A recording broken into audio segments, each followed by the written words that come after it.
How's PT going, Brandon? It's going good. Fourth or fifth appointment, I'm finally. Beautiful. Brandon. Here. Kim. Here. Kelly, we're live. Everything you say will be heard. We on now?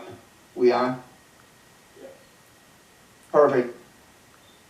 Here we go. Welcome to the 6:30 session of the Aadusd Unified School District Board of Trustees meeting of Thursday, October 22nd. Prior to going to closed session, I'm going to call this meeting to order at 6:34 p.m. We have noted all 5 board members are here, and I believe there are some adjustments to the agenda that we need to consider, Mr. Kane. There's one change. We have an addendum to the personnel action report. Addendum to the personnel action report. We'll pull that item off the consent calendar. Do I have a motion to approve the agenda for the October 22nd, 2020 meeting of the Aadusd Unified School District Board of Trustees? Tim Jorgensen. Brandon Roque, so moved. Tim second. Call the question. Mike Fox, aye. Brandon Roque, aye. Tim Jorgensen, aye. Kelly Johnson, aye. Board 4, Board President, aye, 5-0. The agenda is approved as presented. Public participation of board meetings. We have 2 things tonight, and we are making arrangements to have whoever sent in their stuff be able to read it themselves at the 7:30 session. That will be preferred. You will be contacted and given instructions on how to read your own public comment shortly after we meet, open the 7:30 meeting. I would prefer that. If you can't do that, we'll make other arrangements. So I will save these 2 till all the public joins us at 7:30. Do I have a motion to adjourn to closed session? Tim Jorgensen moves. Brandon Roque, second.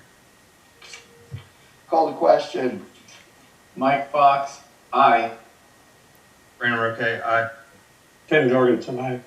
Kelly Johnson, aye. Board 4, Board President, aye, 5-0. We'll adjourn to closed session at 6:36 p.m.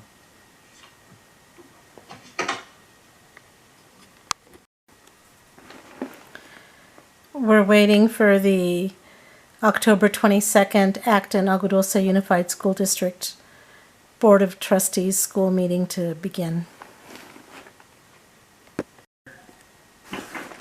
Kim. Kim. Tim Jorgensen's here. Thank you, Tim. Kelly. Kelly Johnson here. And as you can see on the camera, I am here. So let us reconvene the regular meeting. Do I have a motion to reconvene the regular meeting at 8:42 p.m.?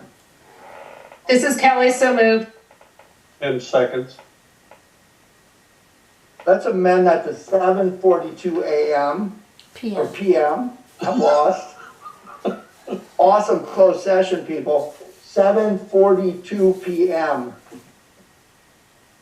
One more time, guys. I'll make the motion to open Thank you, Mike. open session at 7:42 p.m. Tim Jorgensen seconds. Call the question. Mike Fox, aye. Brandon Roque, aye. Tim Jorgensen, aye. Kelly Johnson, aye. Board 4, aye. Board President, aye. 5-0. This meeting is convened. Coach Jorgensen, can you lead us in the flag salute, please? It certainly will. All right, everybody with your hand over your heart, ready to begin. I pledge allegiance to the flag of the United States of America and to To the public for which it stands, one one nation, nation, under God, indivisible, with liberty and justice for all. Well, thank you, Mr. Jorgensen.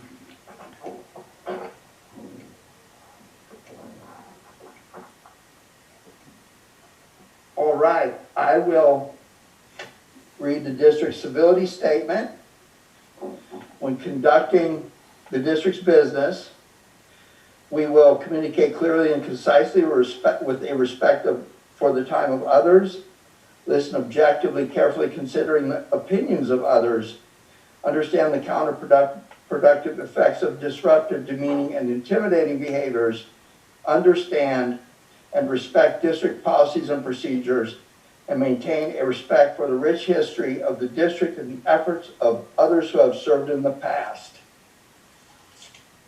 Moving on to public comments, recognition, and reports. So, if it please the board president, we can do the recognition first. Would you like to do your public comments first? I think we should get the public comments Okay. going. Here's what I want to happen this evening. We haven't done this for a while. We had a security issue before. But what we're going to do is I have 3 public comments. I am going to ask the people, and we're going to make our best effort to give these people the ability to read their own statements into the record. I have statements from Tracy Costan, Dawn Schneider, and Carol Johnson. So would you bring those in one by one, and let's enjoy hearing from these people.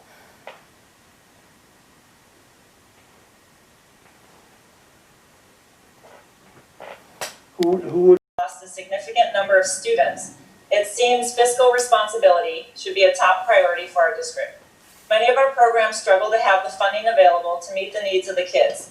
This is an opportunity to show the community that the board is looking ahead to the looming fiscal crisis due to the loss of enrollment, to proactively restructure roles of the employees in the district office to allow both long-term cost savings by not hiring another administrator right now and free up some money in the budget to be used directly to impact academics, athletics, art, drama, etc.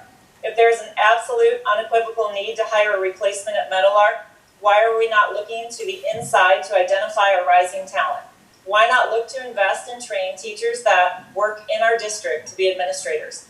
Our teachers are highly invested in our district and understand the community. I ask that the board at least discuss and question whether it is a smart financial move to hire another new administrator in the middle of a pandemic with continued uncertain times ahead. Thank you. Thank you, Dawn. This would fall under the personnel action report. Stick around, I will pull that item off the consent agenda this evening. Next, we'll hear from Carol Johnson. Carol? Give her plenty of time, exhaust all efforts. This is far more exciting when the people actually read them instead of listening to my monotone, gravelly, sandpaper droning, at least I think. I don't need any clarification that that's true, thank you. No? Alrighty then, I will read this as it is typed. Letter to the board, good evening. Thank you for your time. My comment tonight is threefold, and I will be short and to the point, but am always available to talk in more detail with any of you. 1, why are we even considering hiring a principal at Meadowlark right now? We have other options that should be investigated. First, our district is severely top-heavy as it is, and I'm sure we can find someone there to step up for the next couple of months or even to finish out a school year if needed until things can settle down and we can reevaluate the need and our financial standing. If we don't have anyone, oh look, I've timed myself out.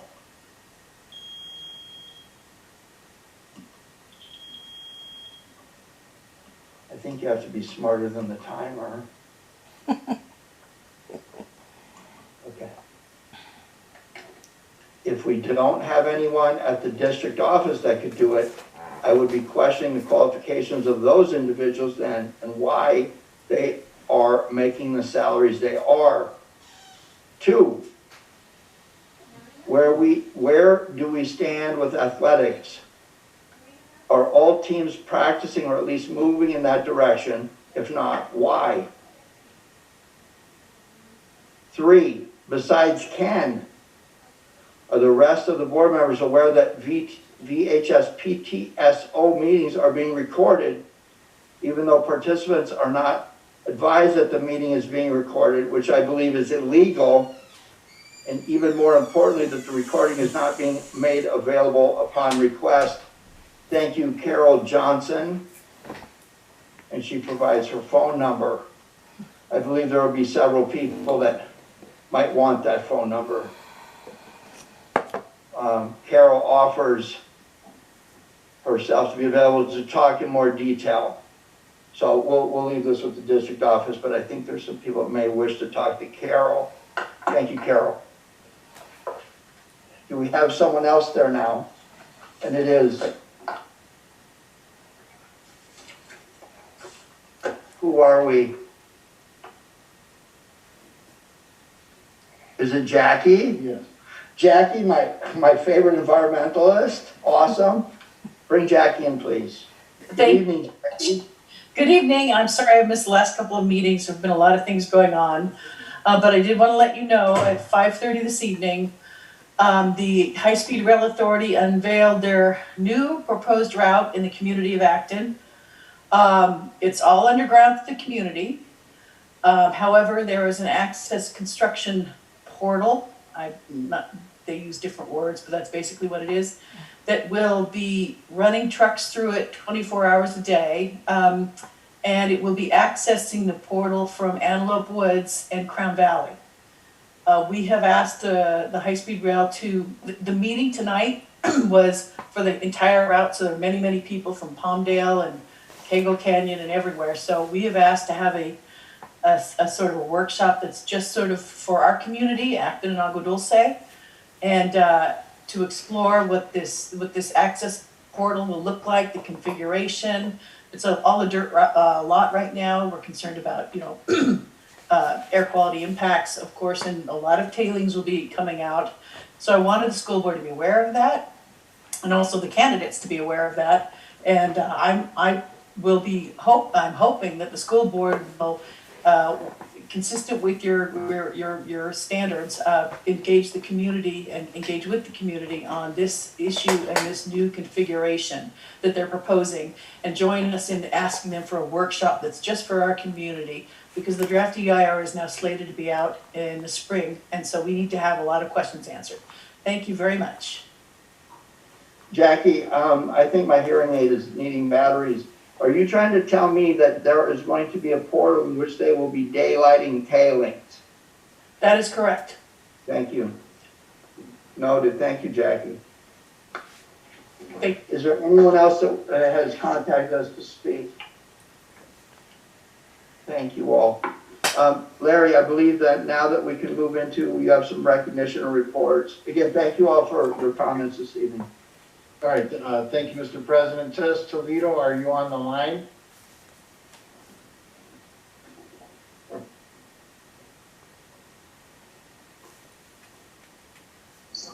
Yes, I am. Okay, so I know you prepared some Good comments. evening. Before you share, Tess, what we'd like to, Okay, go ahead. Sorry. before you share your comments, what I'd like to do is celebrate you for a moment. On behalf of our trustees, we've created a little video gift for you, and we'd like Oh, to my share. goodness.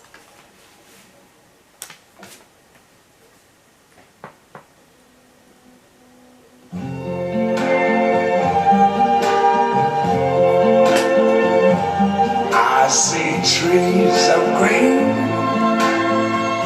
red roses too.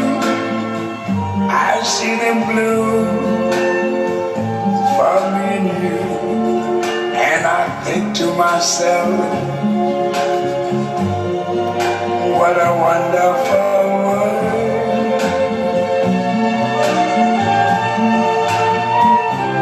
I see skies of blue and clouds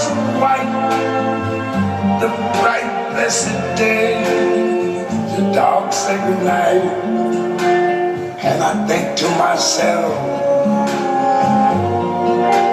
what a wonderful world.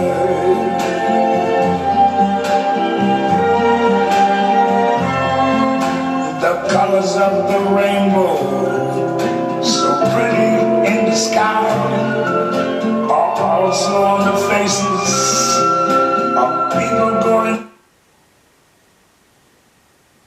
So it was last minute, so I apologize for the quick cutoff, Ms. Toledo, but we did want to recognize you and appreciate everything you've done for the district and for our children at the school and for Meadowlark, and it's just been great having you here. And with that, I'll turn it over to you, Ms. Toledo, to share your thoughts.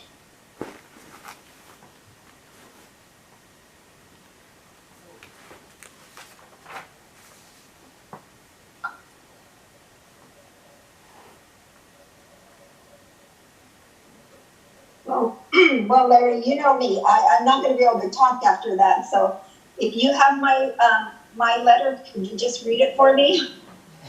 I don't have it in front, only I do. Okay, thank you. Thank you so much. That was a beautiful video. I loved it. Thank you.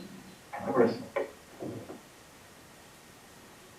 Tess, it's Ken. I'm going to read this even though I voted no on your resignation.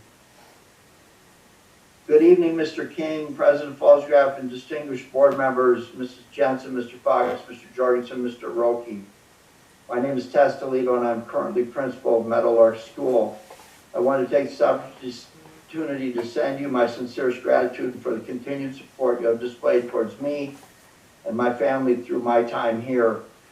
During the saddest and most difficult months of my life, our district personnel and board members displayed such compassion and love towards me and my family, and I want you all to know how much that means to us. The staff and families of Acton and Agua Dulce have supported me in so many ways. I want all of you to know that we appreciate and love you all for this support. It has been an honor and privilege to serve as Meadowlark's principal for the past 3 years, and I will treasure every moment as a lifelong memory. I wish you all the very best, and we'll miss you all.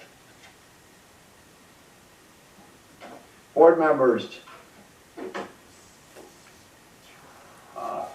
Is this for open board member comments or just regarding Tess leaving us and? Yes. Yes. Okay. Tess, I wish you all the best. I'm sorry for the losses you've experienced the last few years, but going forward, I hope, I think you're retiring, I hope that you find it to be restful and that you enjoy your time going forward. You are a huge asset. Thank you so much for the service you've provided.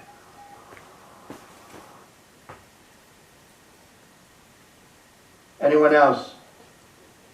Yeah, this is Brandon Roquet. Tess, truly from the bottom of my heart, thank you. I've met a lot of people in my life, but I've never truly met someone quite like you.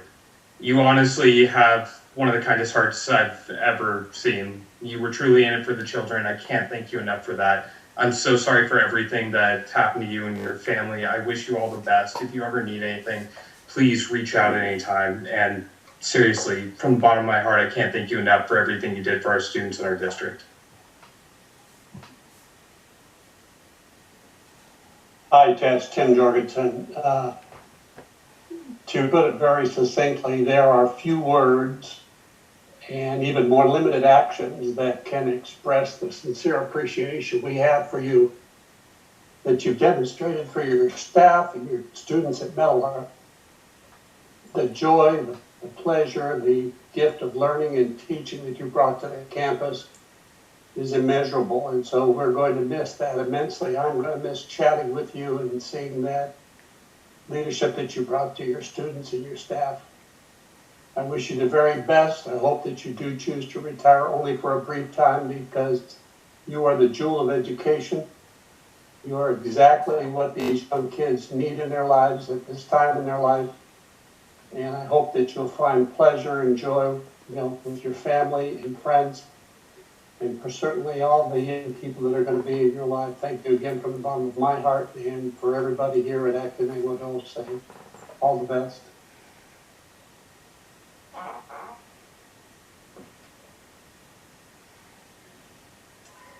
Kelly, Tess, we just want to thank you so much for all of your service. You have just always been ray of sunshine in not just Meadowlark Elementary, but our whole entire district. Watching those pictures, it's just fun to see how much joy you've brought to the campus for our staff, students, and parents. I want to thank you from the bottom of my heart. I know this has been a rough time, but even through all of your loss and everything you've had to deal with, you've still somehow managed to bring happiness and sunshine to this campus and to our district. We wish you the best. I know you're looking forward to hanging out with your grandchildren, and I hope that just brings you a lot of joy, and best of luck to you, and hope you keep in touch. We wish you the best.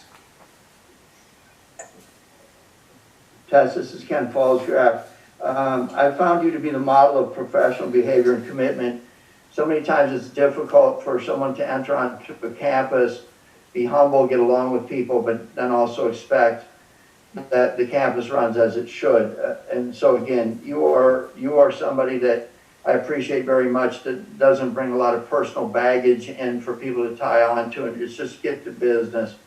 I think the manner in which you showed equity to all your students from the least to highest performing is incredible. I have personal testimony of that, is how you bond with my child, who doesn't like to be touched and is generally very unsocial and has taken on the characteristics of her father. But your time here is marked by providing a campus that is emotionally, physically, and educationally safe, and that will be a testament that you leave to this district. Thank you for your service, Tess. You know you can't stay at home. Come on, really? All right, that's what I have. Thank you.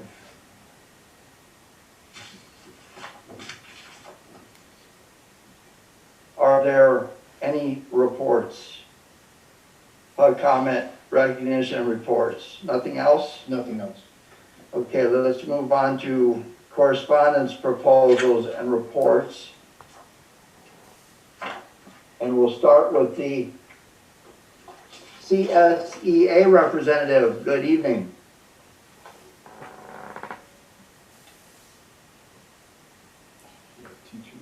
Oh, yeah, I'm losing it. I never had it. AATA representative. Sorry, Ms. Trussell. You're on. Good evening, everybody. It's Melissa Trussell, and I wanted to thank Tess as well on behalf of the Teachers Association. While I never had a chance to work with you, Tess, at the site, I know that your time spent at Meadowlark was very valuable, not just to the students, but to the staff as well. Having your caring leadership there, I think, really meant a lot to us. And although we're sad to see you go, we know that you're making the right choice, like we all would, for our families first. And we wish you all the best.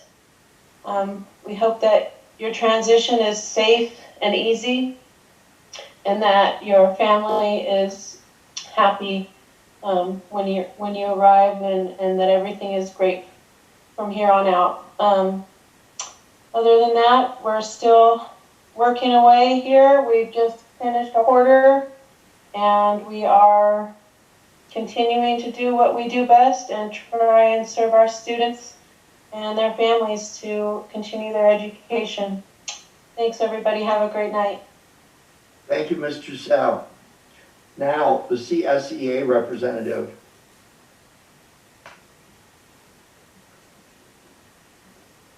Thank you, CSEA employees. Thank you for all you do for the district. Student representative of the board.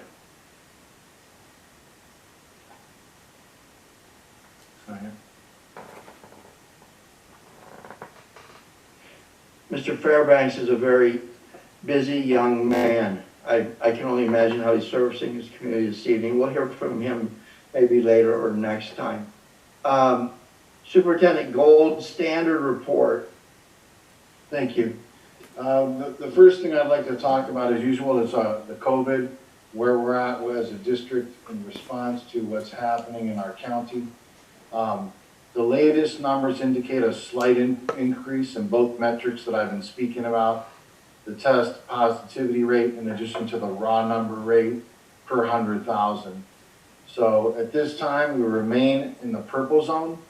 And I just want to echo the comments of a couple of board members from the last board meeting to say that it is highly unlikely that we would return before the end of the first semester, as again, a couple people pointed out. So just to explain that, if next week we heard from the Department of Public Health that the numbers were now hitting the red metric, tier 2. Just as a reminder, we'd have to remain in that tier 2 for a total of 28 days. So today we sit on the 22nd. If we went to the 29th and we got a good report, we go out a month from there, and that puts us roughly at the beginning of December. And then you're only looking at a couple weeks before the end of the first semester.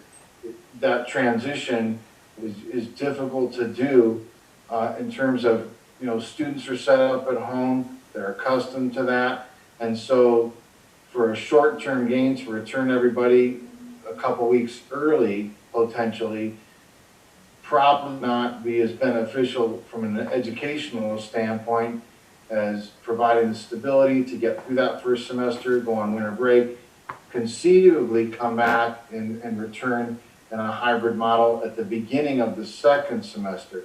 But that, frankly, would be like the best case scenario given the current metrics. So we'll see how things progress, and we'll go from there. But that's how that piece is looking at the moment. Melanie, yeah, and again, I saw you had the chart, that's fine, that's okay. On the facilities, nothing really new to report on facilities at this point. I do want to make a comment on budget forecast. I just want to publicly share with board that staff is going to immediately begin to work on cost analysis regarding position control, that we're going to look at it as how it relates to charter schools that we currently authorize and how that manifests itself in terms of support and oversight that we provide to our charter organizations. So we'll be looking at that, and we'll be pleased, Mr. President, to make a report back on that once we're able to come up with some concrete parameters for budgetary reasons. At this point, I'm going to ask to delegate part of my comments to Mr. Brockway and Coach Sparks, our athletic director at the high school and our school principal. And Ms. Shaw, I don't know if you have anything to intro them with, or if we just want to have them come on. But at this point, as we discussed at the last board meeting, we would have an athletics update for you this evening, board. Good evening, board. This is Mr. Brockway. Sheldon, Mr. Sparks is not able to join me this evening. He had a pre-planned engagement, so I will be addressing you all. So a couple things that Coach Sparks and I talked about in preparation for this is the first thing we wanted to do was talk about some of the celebrations of things that have been going on, not only last school year, but this year as well. So back in mid-July, CIF came out and restructured essentially their seasons. So all of the work that had been done last school year to schedule games for this school year had to be redone. So I want to publicly thank Mr. Sparks for rescheduling all of the fall sports to align with the new CIF calendar due to COVID. We, as Ms. Johnson stated in her public comment, we do have some teams back on campus conditioning. Those teams at this point are our fall teams, which are football, volleyball, cross country, and we also include cheer. Facilities has been making progress on improving our fields, so we want to thank them and all of the custodial and maintenance staff that helps make our fields and facilities the best that they can be. Coach Sparks wanted to make sure that I mentioned that uniforms have been or will be purchased for football, volleyball, cross country, baseball, softball, and track. He wanted to make sure I noted that that's the first time in 4 years that this has been done. From an ASB sports club standpoint, teams last year raised a total of about $56,000 for their corresponding clubs in the 2019-2020 school year. So that's huge because that's all coming from the community and the families and the athletes themselves that are putting in that effort, all outside of any kind of district or site funding. So I want to thank our community for that. The class of 2020 and 2021 began looking into painting essentially a mural or something in the gym that says something to the effect of Vasquez, home of the Mustangs. And then they're also looking at vinyl door wraps to showcase VHS athletes, similar to what you might see on a car that's been wrapped with like advertisements. It would essentially showcase a student athlete of Vasquez, and it would wrap around the door. So we're looking at that with the class of 2020 and 2021 had started it. Outside of the celebrations, I want to give a status update for athletics in general. I did mention that currently we have the fall teams in stable cohorts for conditioning. What that means for those of you that don't know, LA Department of Public Health has stated that we can have stable cohorts of no more than 12 students and 2 adults of 14 people total that can be working essentially one-on-one or potentially in a pair, depending on the sport, with social distancing, masks, and all these other moving parts that need to be part of coming up with a plan. So we've taken this last month that we've had that available to really refine the process and make sure that we're not running into any hiccups. I'm pleased to say that we're going to start planning into phase in the what CIF considers now spring sports. That's essentially everything else starting next week. So things like soccer, basketball, baseball, softball would be part of the spring season of sports this year. So we're going to start phasing those in next week. As of October 20th, there has not been any major updates to the LA Department of Public Health guidelines since August 20th in terms of how students are able to work together. At this point, as I mentioned, it has to be stable cohorts. They can condition, they aren't practices. It's only conditioning and potentially some skill building as long as it fits within their guidelines. We're continuing to post coach openings and look for quality candidates through EdJoin to fill some of those vacancies that we still have. Currently, we have some vacancies in basketball.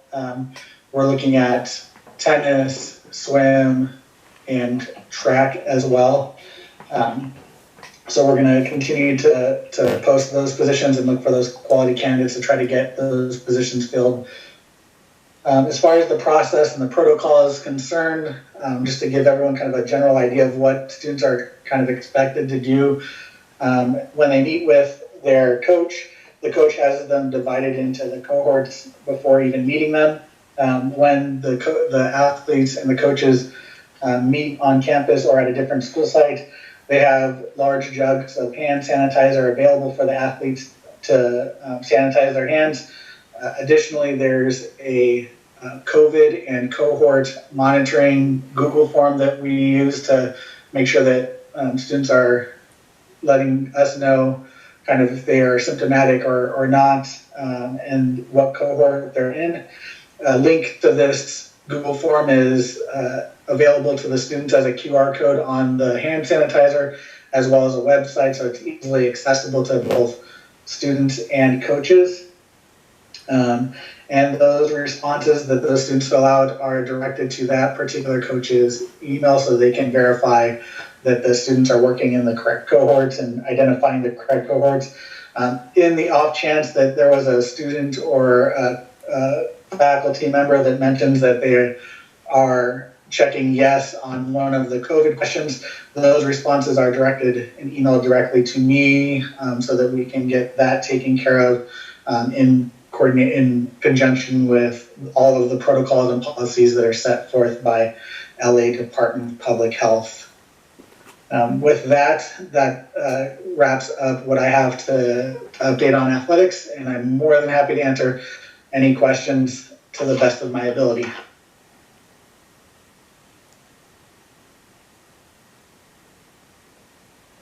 Is there anything else in that report? No, we're partway through soup comments, but not in that report, no. Okay, thank you. Okay, all right, then I'll continue with gold standard report, and I appreciate your comments, Mr. Brockway. Thank you very much for your dedication in these unprecedented times, especially with athletics.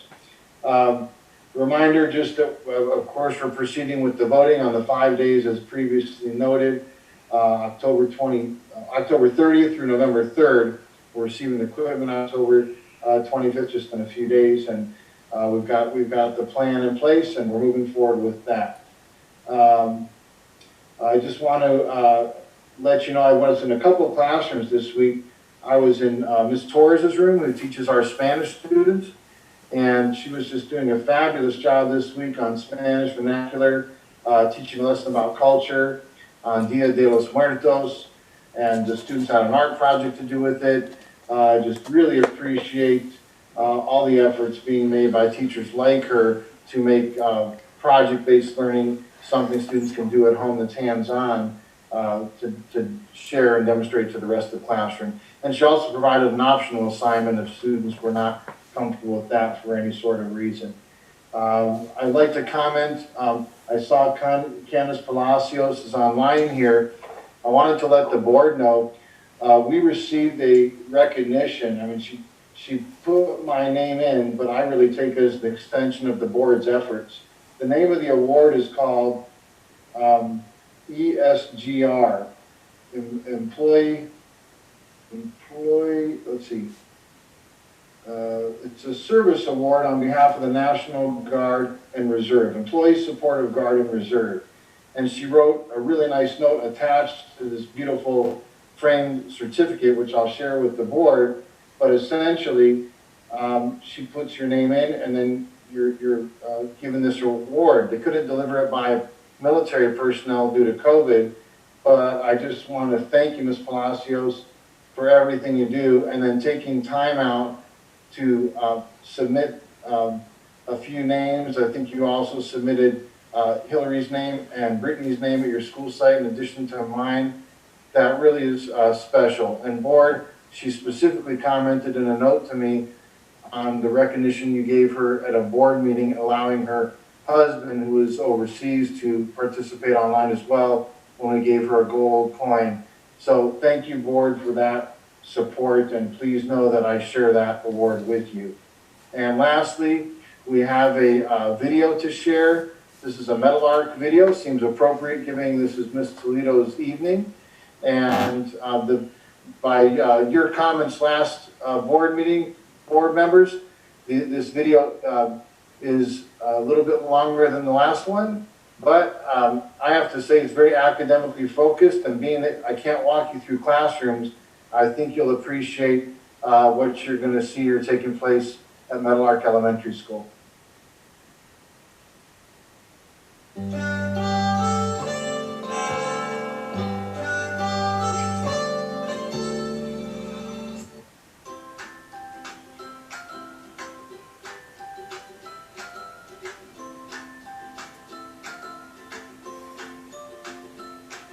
Welcome to Metal Arc's Distance Learning Introduction.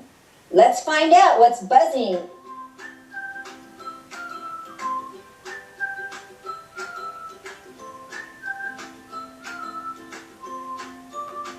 Let's find out what's buzzing in TK. I'm Kimberly Waters, and in TK we are working hard learning our letters, numbers, and colors. You get a, you did a. In a break, you let your teacher lets you to breathe. You get a drink of your water. Remember I told you I used to dance too. Really? Yeah. I used to dance. I danced at dancing and active and Nutcracker. And the Nutcracker, you do ballet? Yeah. Cool. Thank you. Alessandra, what did you do over the weekend, sweetheart? I did Halloween. You did Halloween? Yeah. And these. And are those panties? Yeah. Did you dress up? Yeah, I dressed up my unicorn costume. A unicorn costume? I have a unicorn costume too. Olivia, what did you do over the weekend? Nothing. I did over the weekend. People were at my house making it good. With a color that is blue. And they're almost finished because I need to do the door. The door. So your house is getting painted? Yes. Cool. You like the color that they're painting it? Yeah. Okay. So this week we are starting a new unit about people and their homes and their community. Let's find out what's a buzz in kinder. Kindergarten. We are off to a strong start with color words, numbers to 10, sounds, letters, shapes, sight words, and some kids will only do one. October 13th. October 13th. 2020. 2020. Nice job. Okay, so we're going to write 13. So go ahead and repeat after me. School. School. Good job.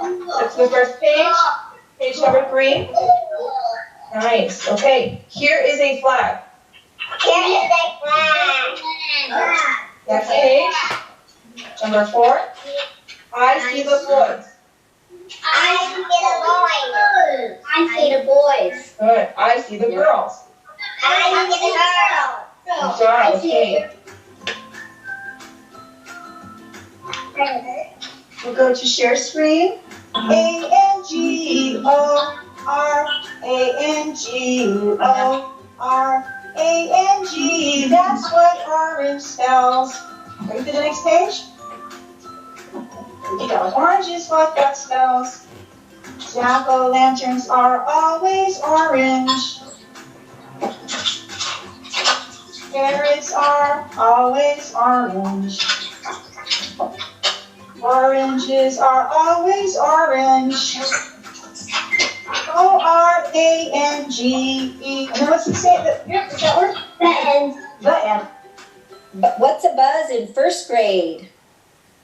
In first grade, we're using our phonics skills like short vowels and beginning blends to decode words and read for understanding, and we're writing complete sentences using an uppercase letter and punctuation. Ms. Jacobson, what are we doing in math?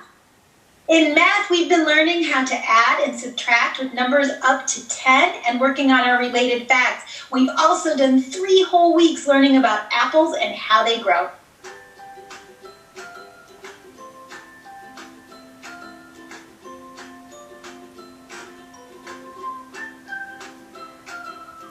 Let's get our hands ready to put some words together this morning. So get your hands ready and warmed up for me.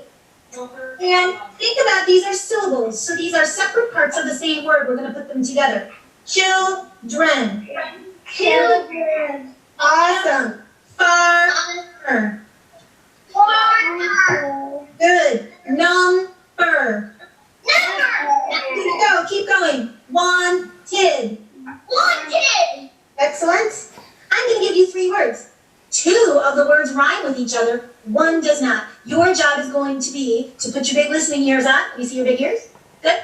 You're going to listen to those 3 words and you're going to tell me which 2 rhyme. Okay, so for example, if I give you the words sat, seat, and bat, the words that rhyme are sat and bat. What does the word mean for words to rhyme? Yes, Sophia?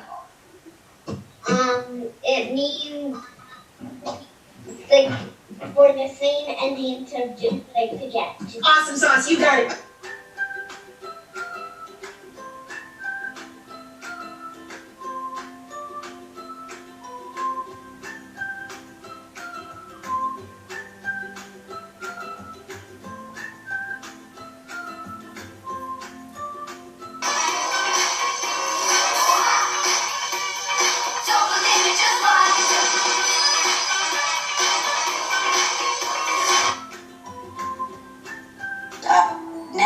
Even make a frozen face.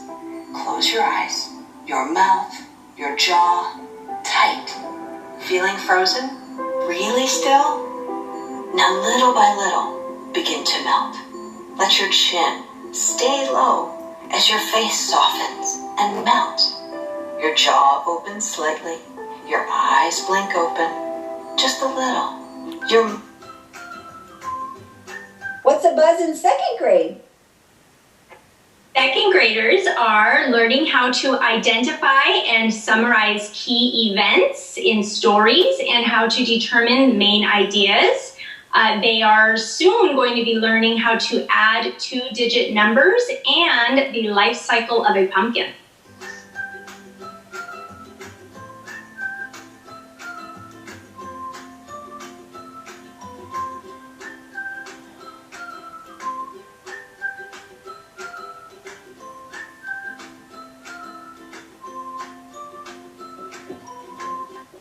So we have been working a lot on our vowel sounds and words that are spelled by sounding them out.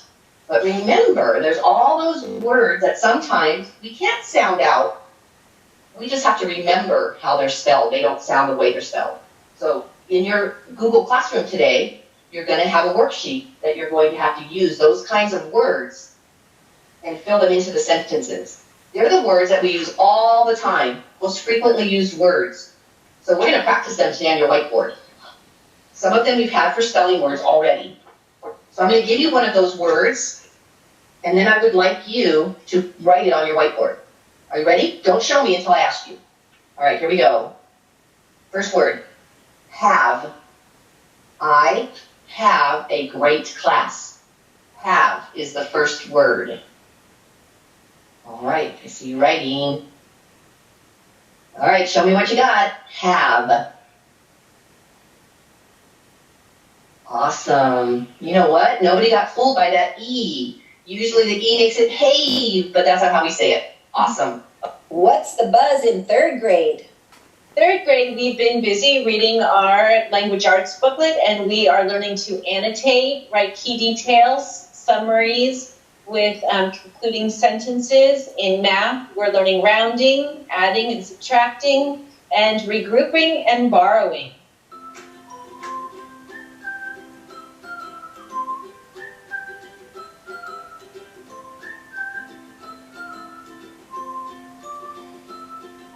Dylan, right hand over your heart, eyes on the flag, ready, begin. Indivisible, with liberty and justice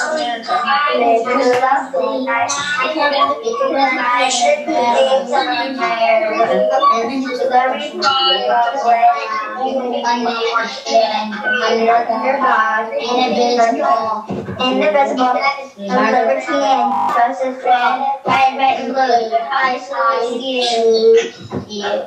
Sorry, Amber, I didn't think about you in the car trying to stand for the pledge. I hope you didn't try and stand. That would be very hard to do. I just rose the computer a little bit. Good thinking. I like your creative problem solving. What's the buzz in fourth grade?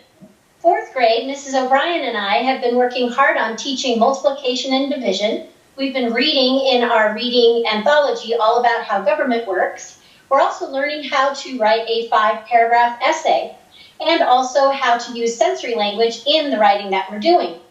We're also working very hard on learning more about the human body, especially about how the eye works.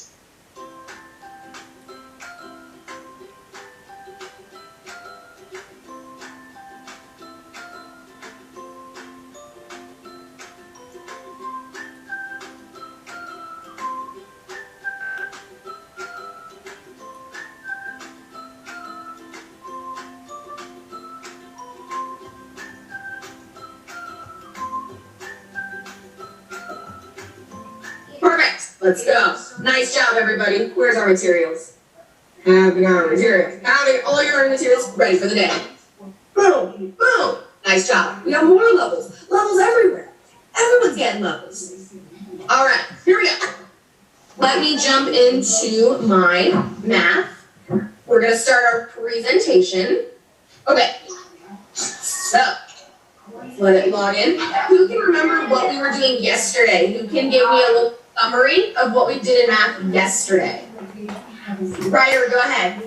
So we were doing the identity property, associative property, and community property. Perfect. Who thinks they can show me the best associative property? Who thinks they can show me? Who thinks I've got it?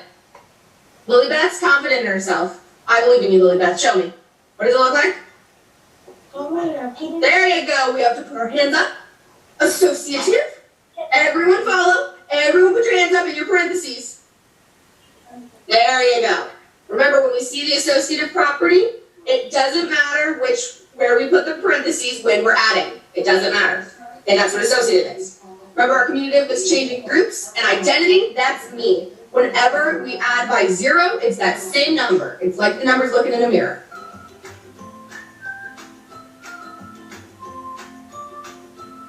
Hey, Miss Martin, what's a buzz in your class? In resource, we are working very hard on our individual goals as well as filling in the gaps of things that we may have missed in our previous grades. What's the buzz in speech? In speech, we're all working hard to meet our speech and language goals. And a lot of students are working on speech articulation of different sounds and their expressive and receptive language skills.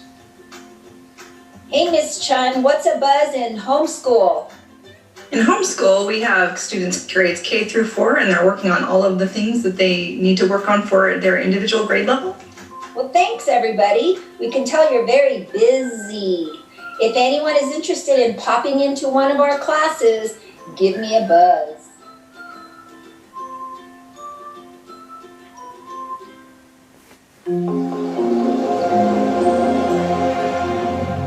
Okay, that concludes my comments. I want to thank the middle school, High Desert School, for their video production class, putting that together for us. Really appreciate it. Thank you. Thank you, Superintendent King. Are there any submissions this evening? There is. We have one from Eileen Empower. Ms. Pattison, if you'd like to introduce for us, please.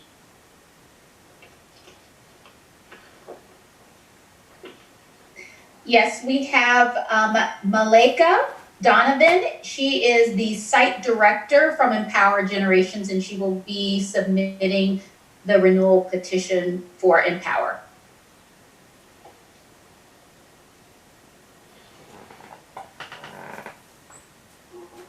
Good evening. On behalf of Empower Generations Board, learners, and staff, I would like to submit the Empower Generations petition for renewal. We look forward to presenting to you at the upcoming public hearing. Thank you. Thank you. Thank you. Anything else under submissions? None. All right, we'll move on to 7, board member comments. Past President Fox, what do you have for us this evening? Good evening. Can you still hear me, Mr. President?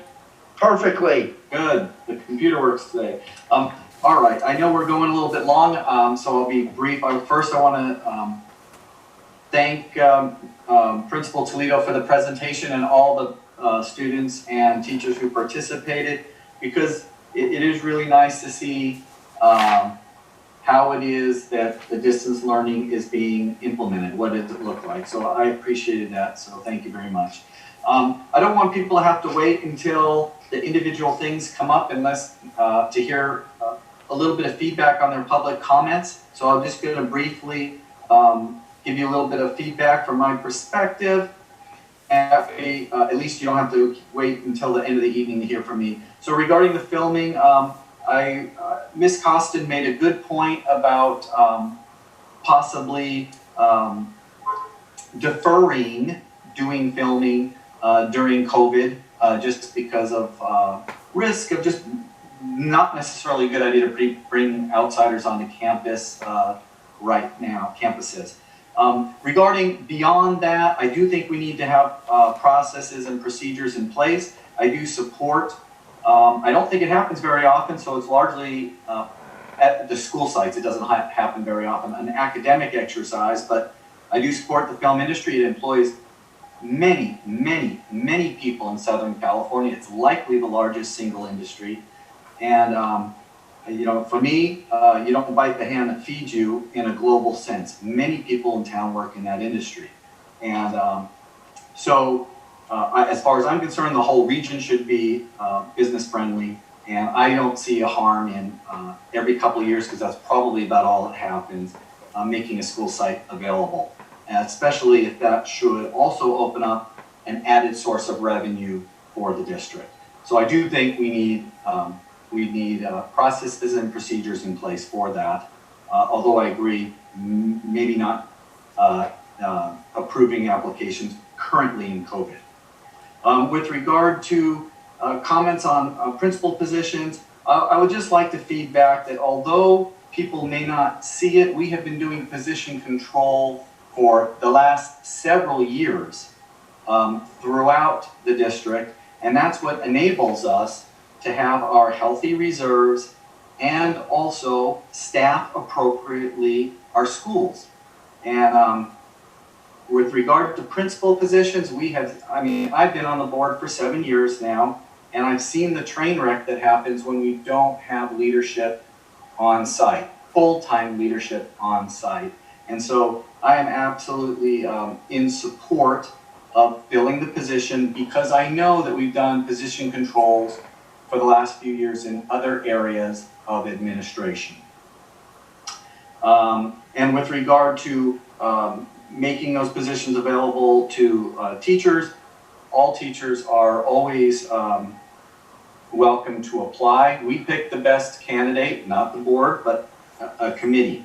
And whether that's internal or external, because I believe our students deserve the best candidate to be selected regardless of where they come from, if it follows a transparent process of selection.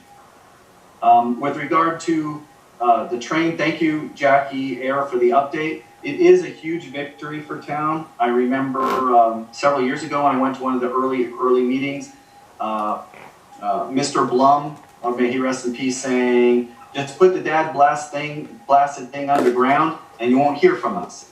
And finally, it's underground. Obviously, there's details to be worked out, but it is a big victory for town. And for me, I don't like to see the state fail. If the state wants to put in a train and they can do it in a way that is benign enough to the community, then of course, I don't want to see anybody, my country or my state fail. Let's see what the details are, but I'm ecstatic that it's underground. And lastly, Mr. Brockway, thank you for your report. Because I know that athletics is a sensitive subject now. I think there's a lot of COVID fatigue out there, and I appreciate your report and the efforts that you and Mr. Sparks are doing to do the best you can on behalf of our student athletes. All 3 of my students were student athletes. And I actually have one in college right now who's a student athlete during COVID. And they're doing much of the same things you're describing as at the high school level. So that's it for me. Thank you, folks. Thank you, Mike. Brandon.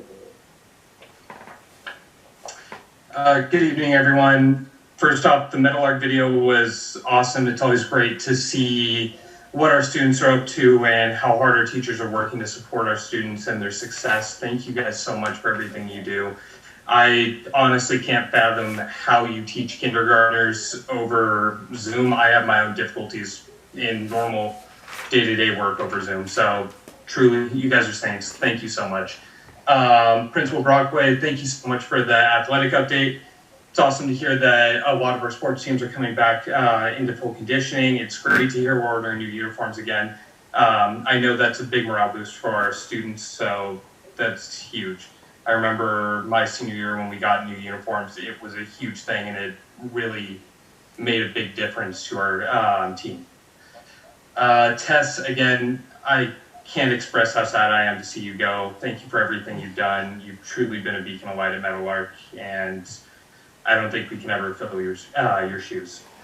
To everyone that submitted public comments tonight, whether I address them vocally or not, I want to thank you guys from the bottom of my heart. Everyone that sends me emails, reaches out to me, even if I don't message you back, please know I do get them, I do read them, I do take them into consideration. It's something as board members, we want to know what our community thinks. That's the best way we can represent our district.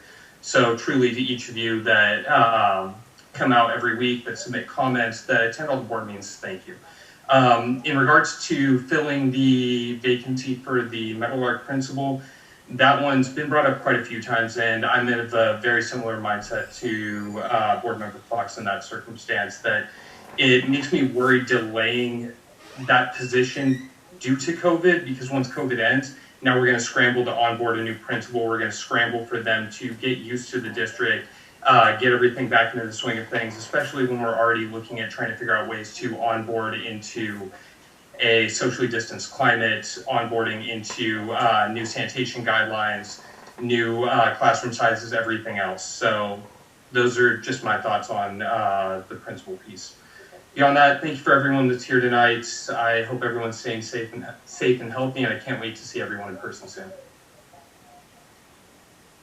Thank you, Brandon. Coach Jorgensen. Thank you, everyone, for checking with us this evening. Again, Tess, we're sorry to see you go, but we know that you're making a very valid decision for your family, and we wish you the best. And of course, the door's always open if you'd like to come back and say hello. We'll be here. Big shout out to Meadowlark. That was a great video.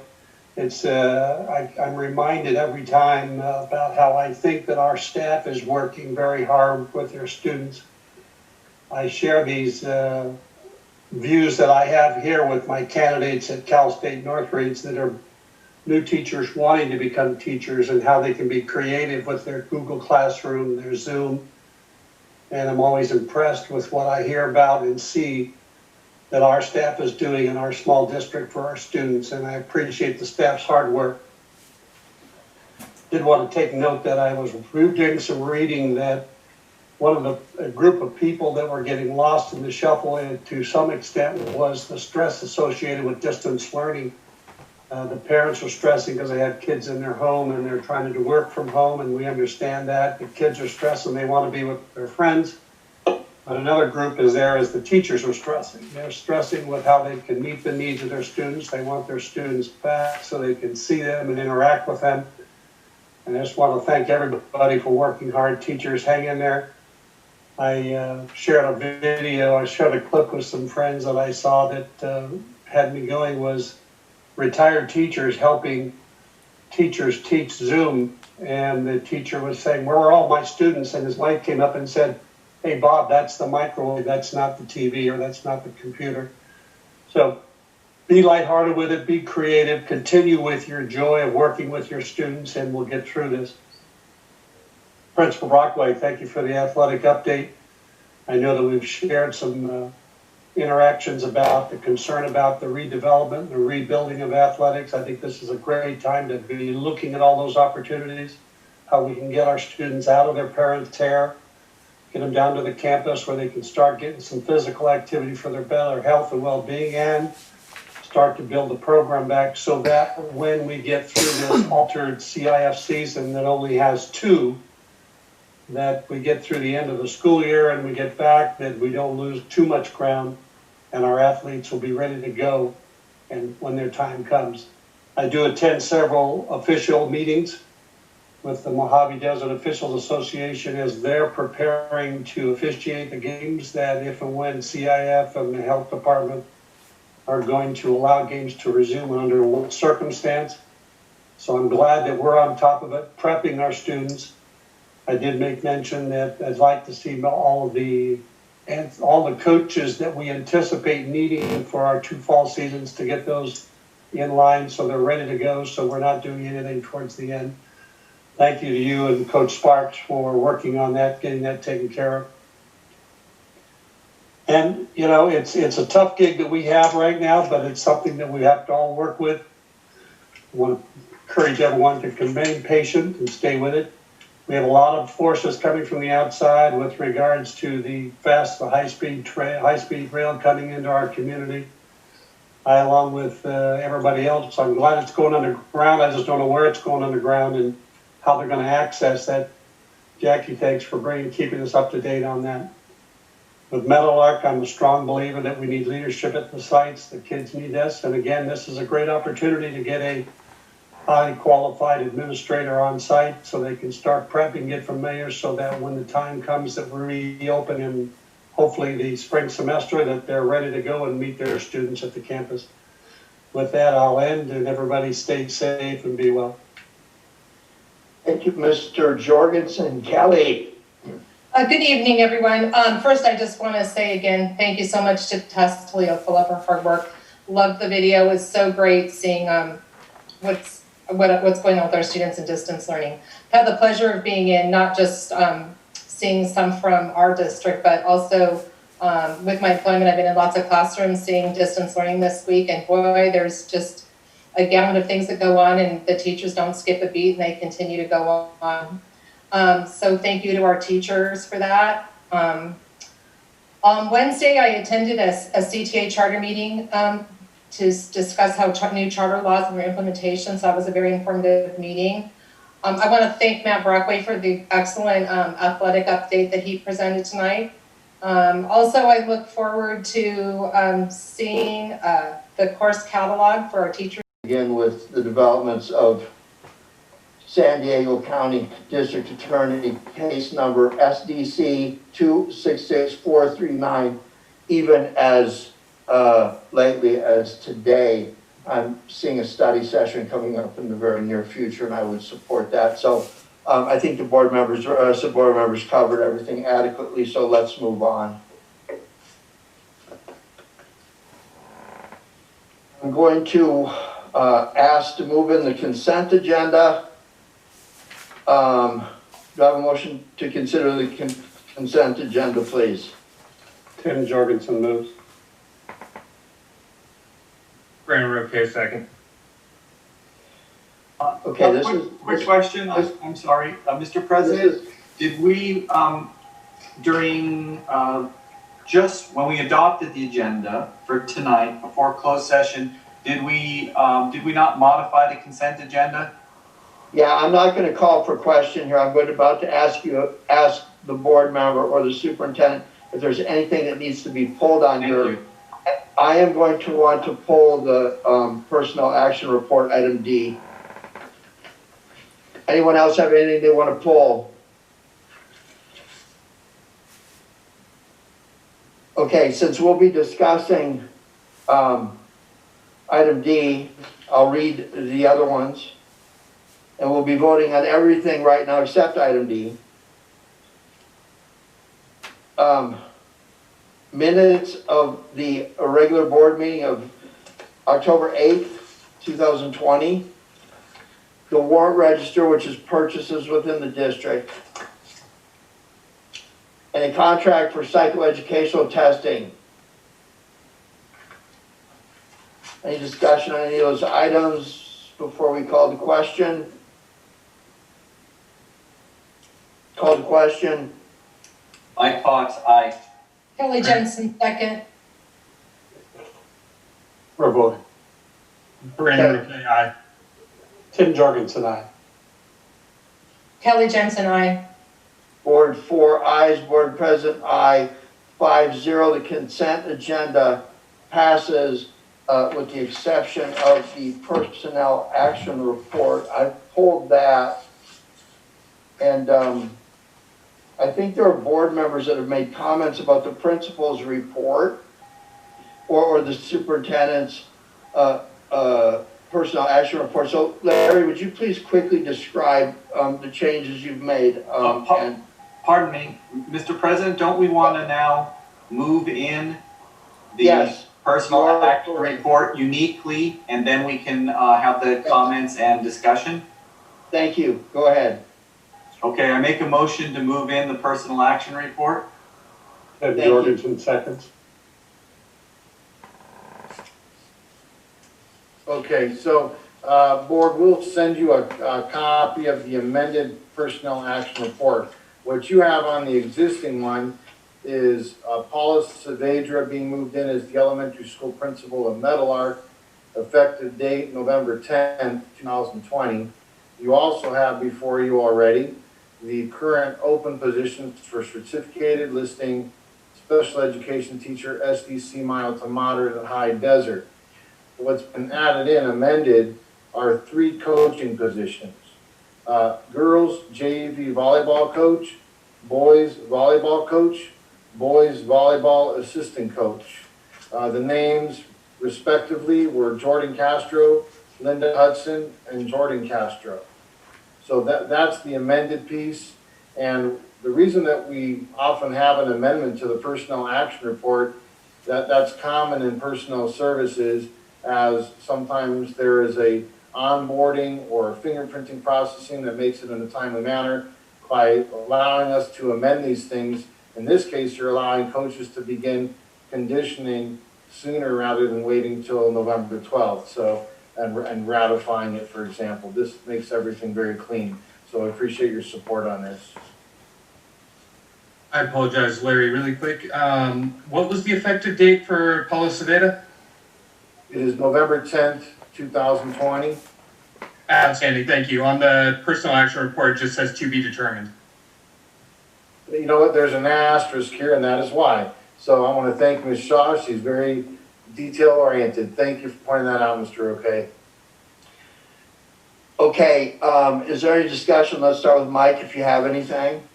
Nothing further beyond my opinion that I offered during board member comments. Thank you.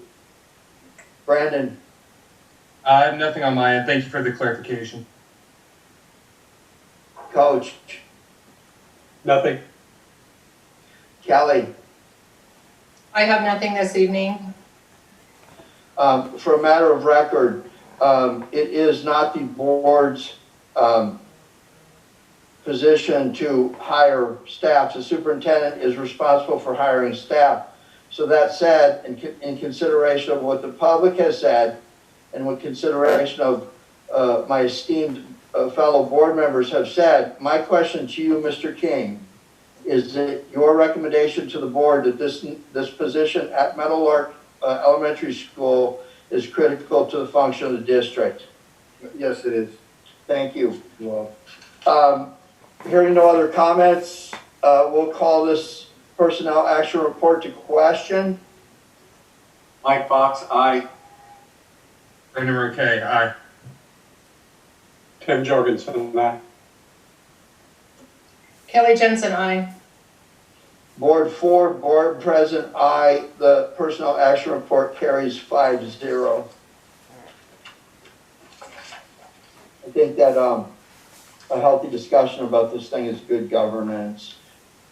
All right, we'll move on to item 9, educational and pupil services, a public hearing for the sufficiency of instruction materials.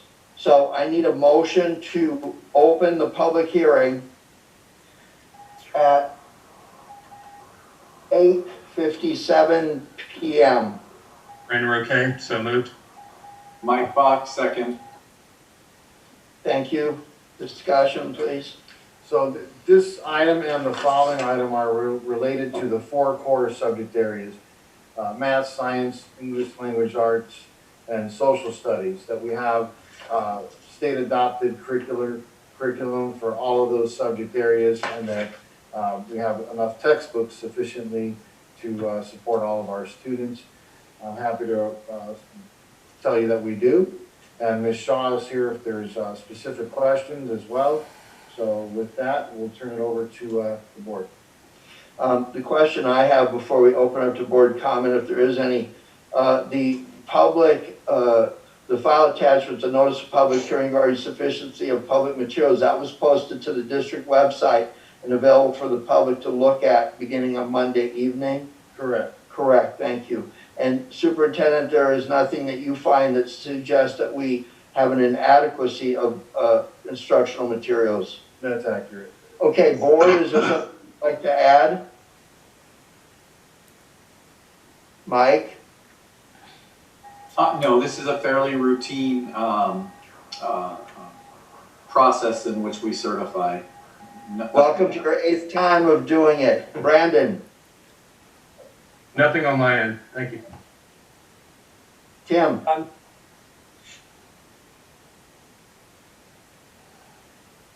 Nothing from Tim. Kelly. I have nothing. I'm familiar with the process and the instructional materials, so. Thank you. So I will close the public hearing at 9:01 p.m. Do I have a motion to begin discussion on adoption of resolution 20-21.3 to certify sufficient pupil textbook instructional materials? Mike Fox, so moved. Brian Roque, second. Seeing we've had discussion on this, shall we call this to question? Mike Fox, aye. Brian Roque, aye. Kevin Jorgensen, aye. Kelly Jensen, aye. Board 4 ayes, board president aye, 5-0. Let's move on to business services. Facility use packet revision, first read. I believe this is a public hearing for a first read. I have a question. Historically, churches have used our at least two of our schools for their meetings. And my question is, under the eligible groups and uses, because I want to make sure we don't preclude that going forward, it lists 10 eligible groups and uses. And are churches covered under number 5 for holding social or civic meetings? Or are churches covered under number 10, applications by other groups or individuals not described above? I just want to make sure there's a mechanism there. I think number 10 would do it, so that they could continue to use our facilities if they choose to, and if they're properly taking care of them, which I believe they are. Could somebody provide me an answer to what item number they would fall under? Yes, David, are you there and unmuted? I am. As Mr. Fox noted, that is the correct area, and this is actually based on a typical civic use policy that pretty much all districts have based on the guidance from CSBA. So it is covered under that particular item. That meaning number 10? Yes. Okay. And then I had one more question. Yes. And I know we use the CSBA standards a ton. That's what helps keep us legal, because they pay the lawyers to do all this in the presence of constantly changing education law. My second question is under the area general rules for facility use, item number 2. It says the district requires a facilities member of its staff to be on the premises whenever the facility is in use. Now, I've used the facilities with, let's say, handbells, and I know that's true. Usually it's the custodial staff that's there, for example. Is that implemented also for, the words are there, but do we do that for things like the churches as well as, let's say, for the teams that use the facilities? We do, in fact. For example, on the churches, we do have a staff member of custodial staff that rotates. It does rotate so that they all have an equitable chance to, support the community. Some of the other teams, such as our team sports, those ones actually, typically we have a staff member on campus so that it's not something extra. Wherever possible, if there's already a staff member on campus, we try to just accommodate that so that the teams and community members do not incur extra costs. Okay, and so we'll be playing by those same ground rules going forward. Yes, it's historical, and we do that simply because of the fact we do need to make sure that there's somebody to lock up or to take care of the campus if there's any needs of the community. Yeah, without question. So that's with the fee structure, which we've always had, and we've updated by maybe adding $5 in this category or that. for example, then that $15 for the first hour fee is what pays for that custodial person to be there when the group is using, any group, including the church, is using the NPR, for example. That's how we cover those costs. Yes, and as noted, if it's only minor amount, for example, some of our community members agree to collect their own trash and just leave the sack where the custodian can quickly go by and pick it up versus major efforts needed. So we do try and accommodate and keep the cost down wherever possible. Okay, thank you. The thrust of my questions was to make sure that there was a mechanism in these revised words that were passed down from CSBA for our churches, and then just to understand that basically we'd be continuing to do business as we have been. Thank you. No further questions from me. Okay. Board members. I have no questions on my end. I just have one clarification, just in lieu of what Mr. Brockway just said and what we're experiencing with COVID, that there's been a lot of changes to the routine of when we need our facilities for student focused activities, particularly sports or after school activities. With the revision to those calendars, I want to make sure that if that comes into conflict to some predetermined one that was set with a community-based organization, that we'll be able to work that out where the students or the student need of that facility comes first? Yes, of course. In fact, that is one of the clarifications that is included in these changes, is to make sure that first and foremost the facilities are used and available to our students and our programs that are within our own district. That is our priority. Thank you. Kelly. I do not have any comments. Thank you. A couple questions for Superintendent. This was posted to the district website Monday evening with everything else. Correct. And it will stay there for the time that this is open for, before the board takes action. Yeah. We want to make sure that it's posted, not just on the agenda, but there's a link to where anyone could look at it. Sure. Yeah.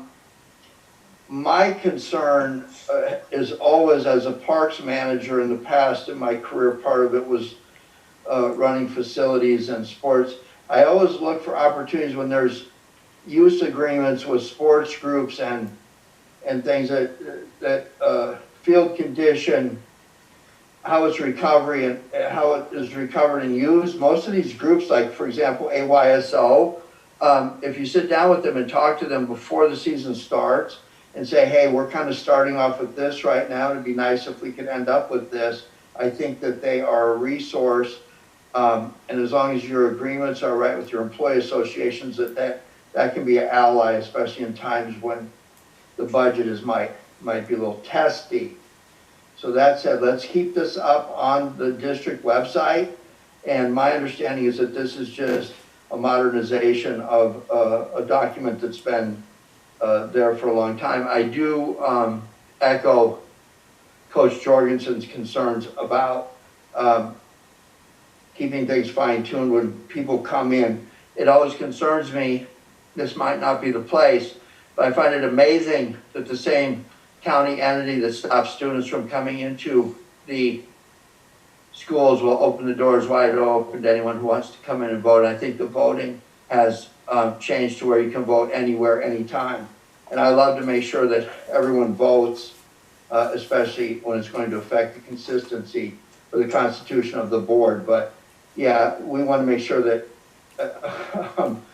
the outsiders are held to the same rigorous demands that our own students are.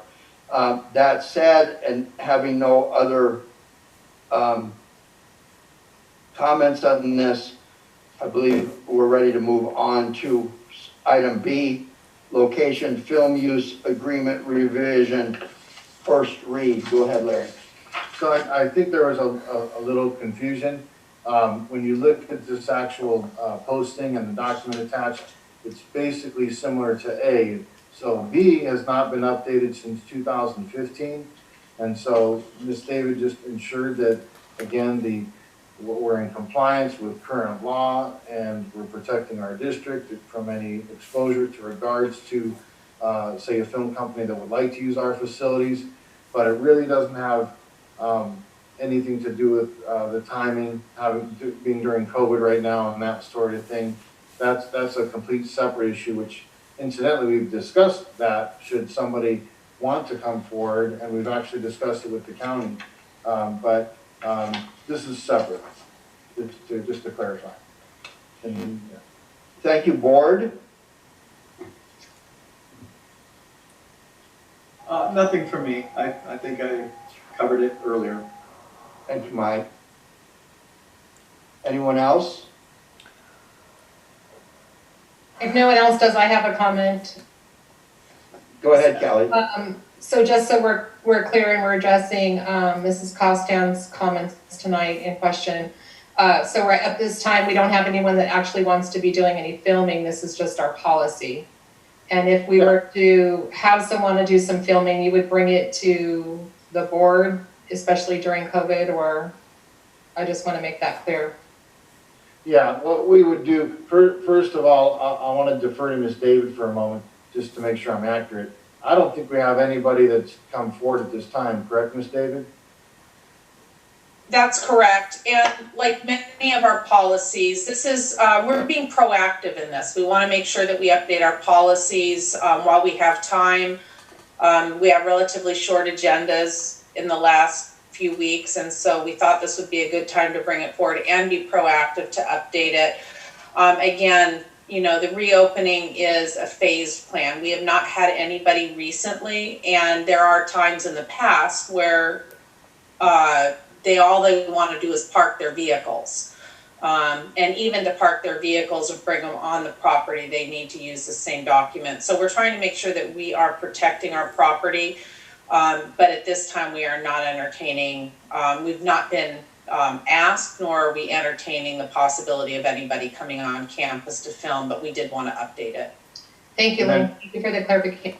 Mm-hmm. And then part B to your question, Ms. Jensen. So if we were to get a request, so we've had a kind of, again, a preemptive chat with the county, and Ms. David submitted a question to me to share at the superintendent weekly meeting. And so what was shared from the Los Angeles County Department of Public Health is basically you would have two industry standard guidelines at play. The film industry has one, which they'd of course have to comply with. They'd have to show us how they plan on complying with their part. And then we would share our industry standard guidelines, which are posted with them, and we would make sure that they understand they need to comply with those. The third piece that we would look at would be to make sure that there's absolutely no interference with anything going on at this school. And then to your point, certainly we would share it with the board and make sure that the board was okay with that as well. Okay, so I'm sorry. I have a follow-up when there's a moment, Mr. President. Go ahead. I just want to, again, for clarity, it's not my expectation that routine business, whether it's facility use agreement or the film use agreement, that everything come before the board. I think perhaps what Ms. Jensen may have been suggesting, or that I would support, is you discuss it with the board if it's during this COVID time, so that we could ensure that we're, you know, sensitive to perceptions of risk or risk that might be being taken in these special times only. I for one am not asking you to come as a routine business when we're all back to normal business every time. That's why we have a process in place, so it doesn't have to come to the board every time. But I took it the same way, just during this particular time. Thank you, Mike. So my question is, this was posted to the site. It will remain at the site and not just buried in the agenda. So I would expect that someone put a link that this policy is, so whoever wants to look at it for the next couple of weeks until it's approved can go to the site. My understanding is an update to an existing policy, and it's not being written to benefit or to be in consideration of any known or pending project. Is that accurate? That's correct, yeah. I think where we've run into some problems in the past is that maybe somebody who was new or wasn't discussed something that was happening within a quarter mile of the school. I think we had some community members that know this business, went out and asked someone where their permit was, and it was for another site or something like that. So there's confusion, there's disruption, and it appears that someone is just running roughshod over our school sites.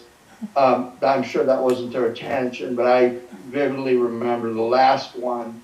And so one part of this is I would, during your cabinet meeting, want to make sure that all of your cabinet understands what this means and the importance of communicating what is going on when they are approached by someone, and to run that to the district office so no one is blindsided by all kinds of movie trucks coming in. And those are my comments. So we can close discussion on this and move into future agenda items. Superintendent King. Okay, so I think these have all been addressed. Nothing new. Board, is there anything under future agenda items you want to talk about or add? This is Mike Fox. No, I think we have our hands full as we follow the COVID situation and whenever timelines for reopening are. Brandon? I don't have anything currently that I'd like to add to future agenda items. Coach? Nothing. Vice President Jensen? Actually, yes, there are two things I would like to add to future agenda items, and I know it's busy, but it's something that I think is important. I know we have protocols for safety, but I know that we have some students returning. Our special ed students are returning for assessment beginning November 2nd, possibly. So I would like to have a study session and bring those safety protocols just so we can make sure that our community is aware that we have those safety protocols for students returning. I know we have them, but I think it's important to remind everyone so that people are comfortable in knowing that we're taking care of our students. The second one I'd like to bring forward is I'd also like a study session to review our charter policy, which includes the new charter laws and the potential fiscal impact, the authorization process, and criteria for evaluating our petitions. So if we could have that in the future as well, I think that would be important. It's been a while since we've heard a study session about our charter policy.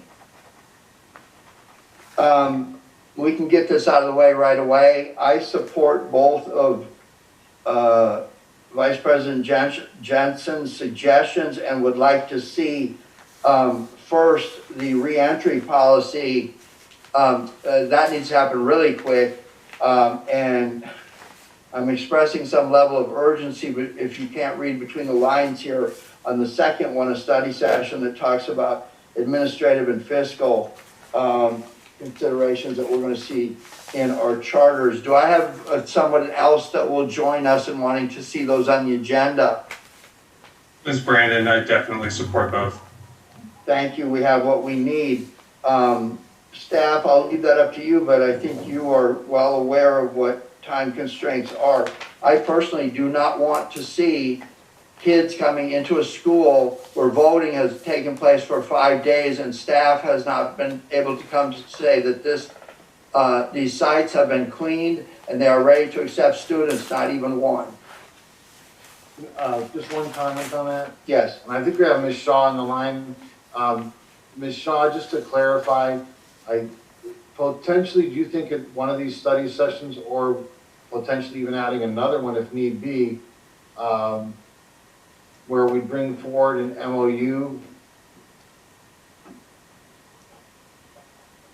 Yes, and can I say one thing real quick? If we don't have to bring students back while voting is happening, we can start them after. That was just the date that we had agreed, but since voting is happening, we can start the assessments after. They have to get scheduled with parents anyway. So we wouldn't bring students back with other people on campus, so. I think there are a couple of issues at play here. First, we don't want to be in violation of IEPs. If it's time for an assessment and you've got 60 days to do it and you're at day 30, and yeah, that's its own thing. But I think in a broader sense, I think a reentry program for somebody coming in for an assessment can become a broader policy for someone saying, and having the opportunity to tell the community, this is what you can expect, this is what it will look like, and this is your opportunity to give us input. That's kind of, am I capturing the nature of your request, Kelly? Yes, and I agree with both Mrs. Shaw and with you, Ken, as far as if they don't have to be, we don't need to bring students back if it's not necessary, but we do need to make timelines. And I have all the confidence that we can easily use one side of the school to assess students different from the voters, but I think it's important just to communicate to our community that we do have measures in place, that there is safety, that everybody knows what that is, so that it's just important that we communicate that. Right, and we've discussed that with the teachers union, and they would be on board with that also. I think there's something pending there, and I think that drops into place. I don't want to turn this into a discussion item, but staff, please adjust your agendas to reflect the importance of these things and the timeliness of these things. We're in the middle of an election season. That study session about the charters is critical to me. I want anyone who sits up here to be fully informed. Thank you. We'll move on to item 12, the calendar. I am showing right now that we have a November 12th and a December 10th meeting. That doesn't leave but one meeting before we swear people in. So I would imagine that we may see one or more of these special meetings before the election, and we would arrange those meetings so we would have a quorum. I'd like to see in these study sessions all 5 board members available, so I have commitment from that. So let's start with the November 12th meeting. Is there any conflict that would stop us from having a quorum? Or for the December 10th meeting? Mr. President, I will actually, possibly, depending on COVID, I will not be in this state. I will be out of town. For? December 10th. December 10th. Mm-hmm. Okay. That will, hearing no one else, that will not affect our ability to hold a quorum. Okay. Staff, you'll be in touch with the board if there is a need for other meetings, and they'll be properly noticed. I would not want a special emergency meeting where we're doing 24-hour notice and not giving the community a chance to have that be a part of the discussion. Also, while we're here, not on the agenda, but I really like people being able to read their own comments tonight, and I think staff did a good job in preserving the integrity of the meeting and allowing people to do that, and I like that. So moving on, item 13, there is nothing to report out of closed session this evening. Let's move on. Item 14, adjournment. Do I have a motion to adjourn this meeting at 9:25 p.m.? Ben Jorgensen moves. Brandon Roque, second. Oh, you got it, Brandon. Second. Call the question. Mike Fox, aye. Brandon Roque, aye. Tim Jorgensen, aye. Kelly Jensen, aye. Board 4 ayes, board president aye. The meeting is adjourned at 9:25 p.m. Thank you, everyone, for giving the students of our district your time and attention this evening. Have a great night, everyone.